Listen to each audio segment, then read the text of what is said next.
Hello friends, स्वागत करता हूं ज्ञान पाठशाला में आप सभी को। आज हम संविधान के बारे में बताएंगे, संविधान क्या है। और संविधान के पहले एक वीडियो बनाए थे संविधान सभा।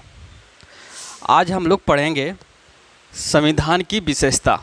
क्या पढ़ेंगे? संविधान की विशेषता। और इसके बाद प्रत्येक दिन एक वीडियो आप सभी को जाएगा। और इसी के पॉलिटिकल साइंस के जितने भी चैप्टर है, जिस एग्ज़ाम में कोई भी पूछा जा रहा है, इसके बारे में हम बताएंगे।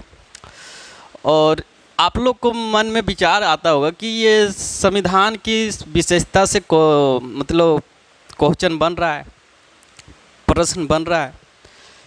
हाँ, क्वेश्चन बन रहा है। और ये जब तक समझ में नहीं आएगा संविधान की विशेषता, तो आगे वाले चैप्टर जो पढ़ोगे आप लोग को समझने की थोड़ा दिक्कत का सामना करना पड़ सकता है। संविधान की विशेषता, पहला जो विशेषता है, सबसे लंबा लिखित संविधान। पहला विशेषता सबसे लंबा लिखित संविधान। अब यहाँ एक क्वेश्चन बनता है कि 20 में सबसे लंबा लिखित संविधान किस देश का है? तो आप लोग मतलब टिक लगा सकते हो कि भारत का सबसे लंबा लिखित संविधान है। और इसी से पता चलता है कि 20 में 2 तरह का संविधान है। कितने प्रकार के संविधान है? 2 तरह का संविधान है। एक है लिखित संविधान, दूसरा है अलिखित संविधान। लिखित संविधान में अमेरिका, भारत और बहुत सारे देश आते हैं। वहीं अलिखित की संविधान की बात करें तो ब्रिटेन सबसे पहला अलिखित संविधान है। और बहुत सारे मतलब कंट्री है जहां अलिखित संविधान है। तो आप लोग को समझ में आ गया होगा कि सबसे लंबा लिखित संविधान भारत का है। संविधान 2 प्रकार के होते हैं, अलिखित, लिखित। थोड़ा सा आप लोग को पता होगा, जब भारत का संविधान बन के तैयार हुआ, इस टाइम जो आर्टिकल था, आर्टिकल 395 और अनुसूची 8, अब भाग 22। और जो अभी के वर्तमान की बात करें तो ये 475 प्लस है। 475 आर्टिकल से प्लस है, इससे बढ़ चुका है। और यहीं अनुसूची की बात करेंगे तो अनुसूची 12 है, भाग अभी वर्तमान में 25 है। तो थोड़ा सा ये इंट्रो था और ये पहले भी बता चुका हूँ आप सभी को, तो उम्मीद करता हूँ कि समझ में आ गया होगा। आगे चलते हैं।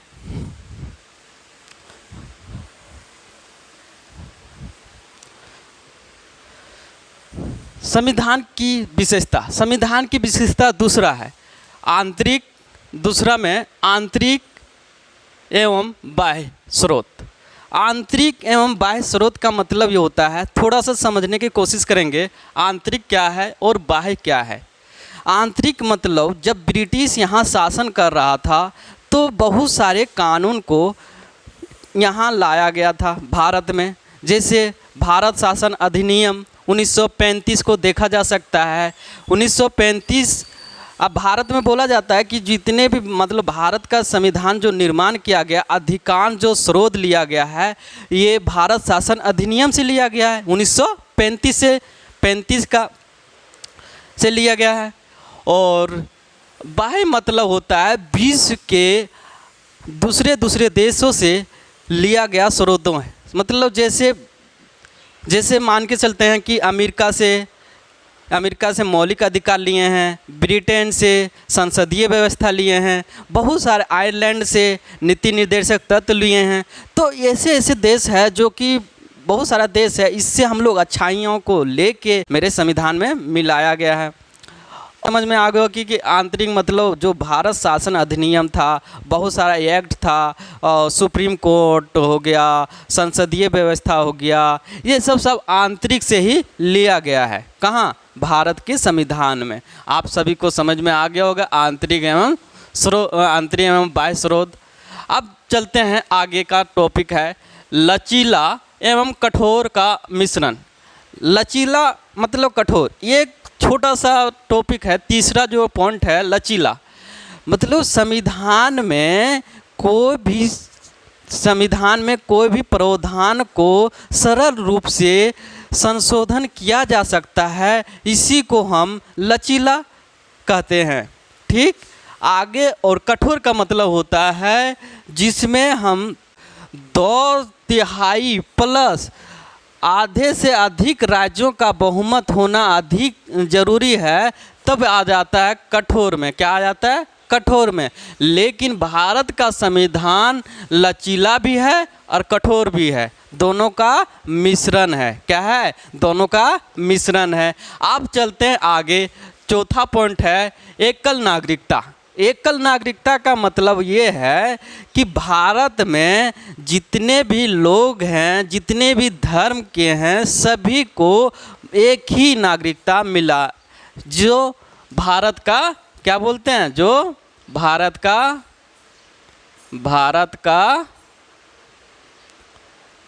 का नागरिकता बोलते हैं,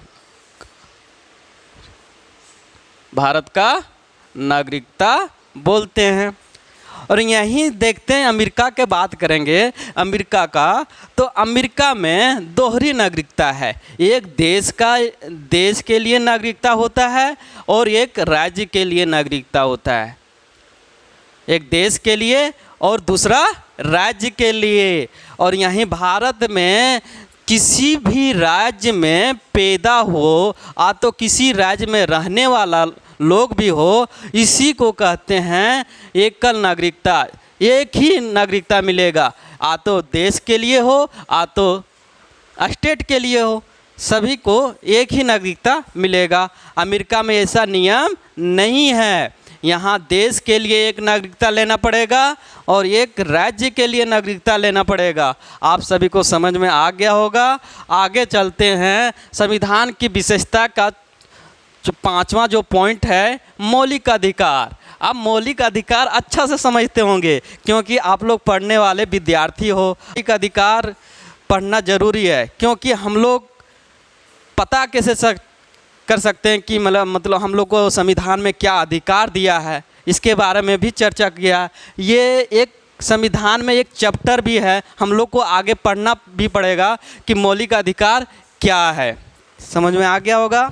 तो मौलिक अधिकार जो भाग 3 में दिया गया है, मोटे तौर पे 6 मौलिक अधिकार है। कितने? 6 मौलिक अधिकार है। आर्टिकल 12 से 35 तक दिया गया है। मौलिक अधिकार कितना मेरा? 6। याद रखोगे? क्वेश्चन बनता है इससे, बहुत सारा कॉम्पिटिटिव एग्जाम में पूछा भी गया है। चलो देखते हैं आगे का पॉइंट क्या है।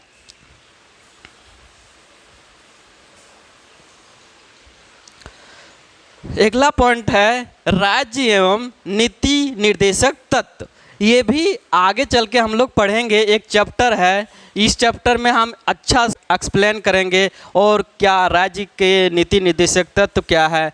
राज्य के नीति निर्देशक तत्व मतलब यहाँ समझ सकते हो कि जो सरकार होते हैं ये समाज के लिए काम करते हैं। किसके लिए? समाज के लिए कल्याणकारी कार्य करते हैं, इसके लिए योजना लाते हैं सरकार, इसी में लाता है राज्य एवं नीति निर्देशक तत्व में। अब आता है सातवां पॉइंट मौलिक कर्तव्य। मौलिक कर्तव्य भी संविधान का अगला चैप्टर है।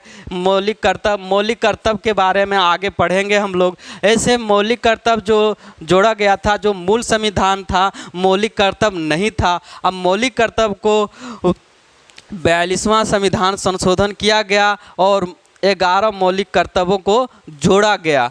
मौलिक कर्तव्य पहले नहीं था। समझ में आ गया होगा। और इसको व्याख्या करेंगे आगे आने वाले चैप्टर में। अब आता है सार्वभौमिक मताधिकार। सार्वभौमिक मताधिकार। सार्वभौमिक मताधिकार का मतलब ये है कि सभी को वोट देने का अधिकार। सभी को वोट देने का अधिकार। हम पढ़े लिखे विद्वान हैं तो हमको भी वोट देने का इतने ही अधिकार है जितने अनपढ़ लोगों को है। और दूसरा पॉइंट ये है कि हम गरीब हैं और आप अमीर हो तभी वोट दे सकते हो।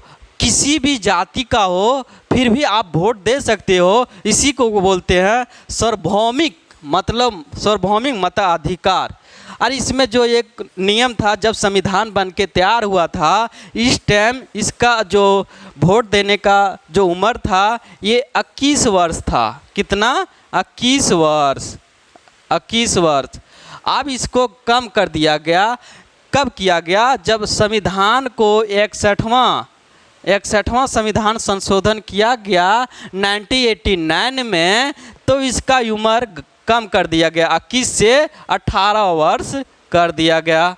पहले जो वोट देते थे लोग, जब तक 21 साल का नहीं होता था तब तक वोट देने का अधिकार नहीं था। अब ऐसा नहीं, अब 18 साल के बाद आप वोट दे सकते हो। किसी भी पार्टी को, विधायिका को, सांसद का कोई भी पार्टी हो, इसको वोट दे सकते हो। इसीलिए अच्छा एक सूझबूझ का काम किया गया, 21 से 18 कर दिया गया।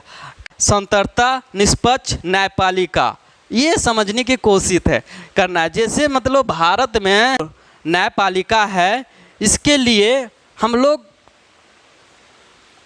एकीकृत न्यायपालिका है। क्या बोल सकते हो? एकीकृत न्यायपालिका है। इसमें जो पिरामिड है, सबसे ऊपर में सुप्रीम कोर्ट, सबसे बीच में हाई कोर्ट, फिर नीचे जो आ जाता है ये डिस्ट्रिक्ट कोर्ट होता है। क्या होता है? District court. स्वतंत्रता, निष्पक्ष न्यायपालिका। क्या? स्वतंत्रता, निष्पक्ष न्यायपालिका। स्वतंत्रता होता है आजाद, जो न्यायपालिका होते हैं स्वतंत्र होते हैं निर्णय देने में। किसमें? निर्णय देने में। और ये बता सकते हैं जिसके पक्ष में फैसला जाएगा ये स्वतंत्र रूप से बोल सकता है। कौन? जज। जो जज होते हैं। अब इतना समझ में आ गया होगा। तो एक होता है सबसे ऊपर में होता है सुप्रीम कोर्ट। सबसे ऊपर में क्या होता है? Supreme court. फिर बीच में क्या होता है? High court. फिर डिस्ट्रिक्ट कोर्ट होता है। समझ में आ गया होगा। अब आता है ये आगे चल के हम लोग एक चैप्टर है, इस चैप्टर में पढ़ेंगे न्यायपालिका के बारे में। इसको पूरा एक्सप्लेन करके बताएंगे कि न्यायपालिका क्या है, न्यायपालिका जो भारत में है ये कहाँ से लिए हैं, इसके बारे में हम लोग बात करेंगे। अब संसदीय शासन प्रणाली। संसदीय शासन प्रणाली से आप लोग समझ सकते हो कि संसदीय शासन प्रणाली कहाँ से लिए हैं? ब्रिटेन से लिए हैं। और संसदीय शासन प्रणाली भी आगे चल के संविधान के अगला चैप्टर है, इसमें हम लोग अच्छा से समझेंगे और बताने की कोशिश करेंगे। संसदीय शासन प्रणाली इसको कहते हैं, जैसे में संसद है, संसद लोकसभा, राज्यसभा और राष्ट्रपति से मिलके ही संसद का निर्माण करता है। ये आगे चल के हम लोग पढ़ेंगे कि कितने आर्टिकल में संसद की बात किया गया है और कैसे यहाँ काम करते हैं संसद में। लोकसभा कैसे काम करता है, राज्यसभा कैसे काम करता है और राष्ट्रपति कैसे काम करता है, इसके बारे में हम लोग अच्छा से बताएंगे। आगे आने वाले चैप्टर में आप लोग को बताएंगे ही। तो इस वीडियो अच्छा लगा हो तो लाइक, शेयर, सब्सक्राइब ज़रूर करना।